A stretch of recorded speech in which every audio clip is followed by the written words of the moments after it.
Preparasyon para sa undas, ramdam na Interfaith Cemetery ng Pilar buhay na buhay sa paghahanda. Para sa detalye ng balita, nasa linya Mega Patrol number 24. Muling nagbabalik Alvin Luzana.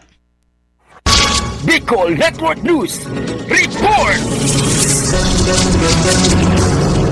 Nalalapit na ang undas kaya't bumisita ang WAW Frontline Pilar sa sementeryo kung saan abala ang mga residente sa paglilinis ng mga puntod ng kanilang yumaong mahal sa buhay. Kaugnay nito, makikita na ang maraming pamilya na nag-aayos at nag-aalaga sa mga nitso bilang paghahanda sa paparating na araw ng paggunita sa undas. Samantala, nagsimula na rin ang pagtatayo ng ilang tindahan sa loob ng sementeryo upang makapagbigay ng mabilis na serbisyo sa mga bumibisita. Naghahanda na rin ang ilang individual na namumuhunan para sa pagtitinda ng mga bulaklak, kandila at iba pang kailangan ng mga tao para sa pag-alala sa kanilang mga mahal sa buhay. Mula dito sa bayan ng Pilar, kasama mo sa pagbabalita para sa Bicol Network News, Mega WAW Patrol numero 24, Alvin Lozano, tatak tunay na serbisyo.